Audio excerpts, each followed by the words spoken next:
हमारे देश के कानून में यह प्रावधान है कि यदि कोई छोटा सरकारी कर्मचारी 50 घंटे तक हिरासत में हो तो वह अपने आप अपने सरकारी पद से निलंबित हो जाता है। लेकिन अगर कोई मुख्यमंत्री है या मंत्री है या प्रधानमंत्री है तो वह जेल में रहकर भी सत्ता का सुख पाता है। परंतु अब यह बदलने वाला है, क्योंकि गृह मंत्री अमित शाह ने लोकसभा में 20 अगस्त को एक ऐसा ही बिल पेश किया है जिसने कई आपराधिक गतिविधियों का रिकॉर्ड रखने वाले नेताओं और मंत्रियों की नींद उड़ा दी है। ये एक ऐसा बिल है जो भारतीय राजनीति की चाल और चरित्र दोनों बदल सकता है। इसका नाम है 130वां संविधान संशोधन बिल, जिसे आम भाषा में लोग पीएम सीएम हटाओ बिल भी कह रहे हैं। इसी के बारे में मैं आपको विस्तार से बताने जा रही हूँ। आप देख रहे हैं पॉलिटिक्स वाली मैडम चैनल को। आगे बढ़ने से पहले फटाफट कर लीजिए चैनल को सब्सक्राइब, क्योंकि आगे भी तो ऐसी इंफॉर्मेटिव वीडियो आप तक पहुंचनी है। तो सबसे पहले बात करते हैं कि आखिर ये 130वां संविधान संशोधन बिल है क्या। इस नए बिल के मुताबिक अगर प्रधानमंत्री, मुख्यमंत्री या कोई भी मंत्री किसी गंभीर आपराधिक मामले में गिरफ्तार होता है और 30 दिनों तक हिरासत में रहता है तो उन्हें 31वें दिन पद से हटाना अनिवार्य होगा।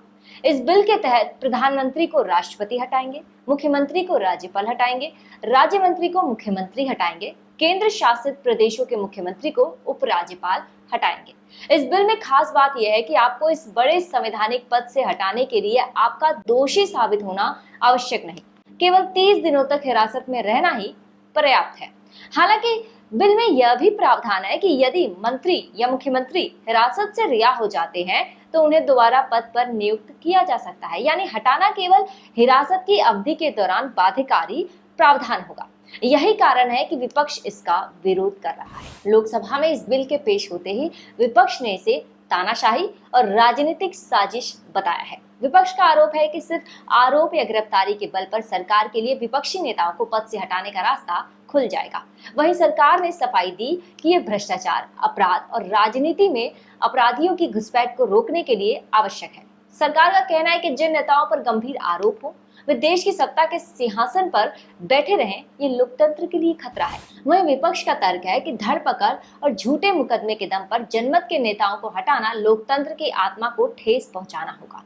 बिल फिलहाल के लिए संसदीय समिति के हवाले है, लेकिन सवाल बड़ा है, क्या ये देश की राजनीति में सफाई लाएगा या सबसे बड़ा राजनीतिक टूल बन जाएगा। वैसे भी देखा जाए तो नेताओं को जेल से भी चुनाव लड़ने का मौका मिलता है, लेकिन एक आम आदमी यदि जेल में है तो वो वोट नहीं डाल सकता। जेल से सरकार चल सकती है, लेकिन जेल में बंद आम कैदी एक वोट नहीं कर सकता। हालांकि अब इससे बदलाव होने की संभावना है और अपराधियों को भी सरकार चलाने की अनुमति इस बिल के आने के बाद नहीं होगी। अब सवाल ये है कि क्या पीएम सीएम हटाओ बिल सच में देश हित में होगा या फिर विपक्ष का डर वाजिब है।